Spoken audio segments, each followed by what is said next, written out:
We asked families to share a story of an encounter with a provider that has left a lasting impression on them.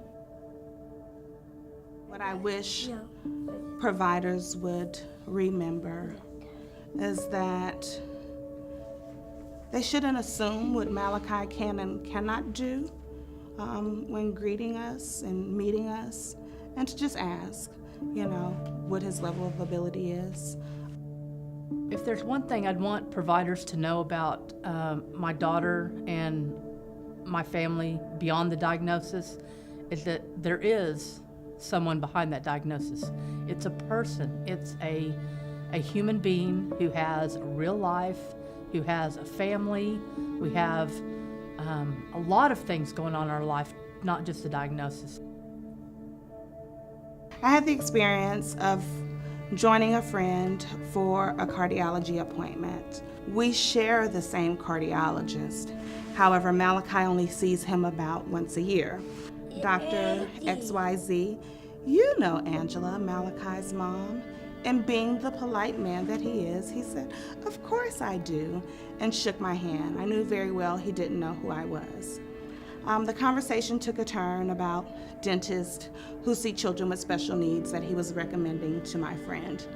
And he was convincing her that this would be the perfect doctor for her son because he was so great with children with special needs.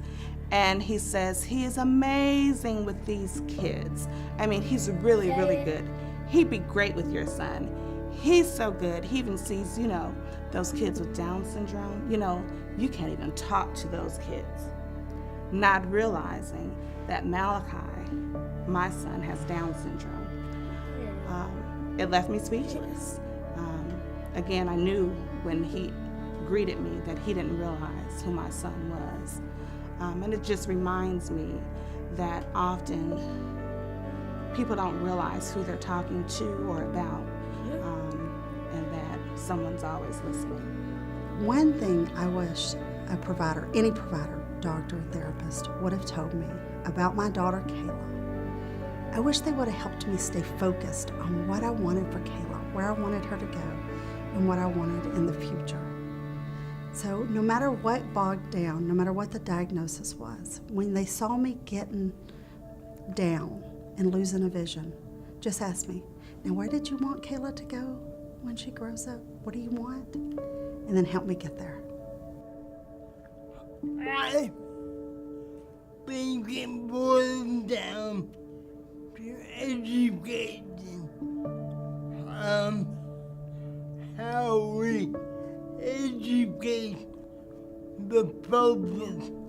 My child receives a lot of cardiothoracic and then transplant care here in Oklahoma as well as 3 other states. We were asking about Henry's prognosis. He was in heart failure. He was 3 years old.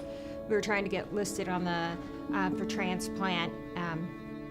One of the surgeons said to me, I think you should not worry so much because your kid's likely to live to 7 or 8 years old." As if somehow that was our goal, that we should be happy that we had made it that long.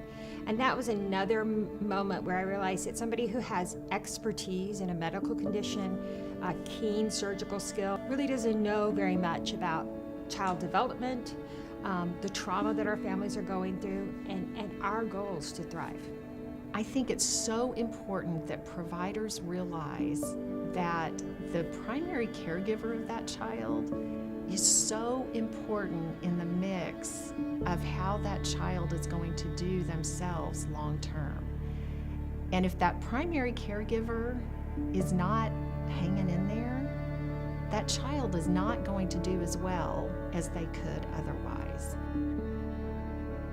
It is our mission for the family's voices to be heard because oftentimes the family gets overlooked in healthcare decisions.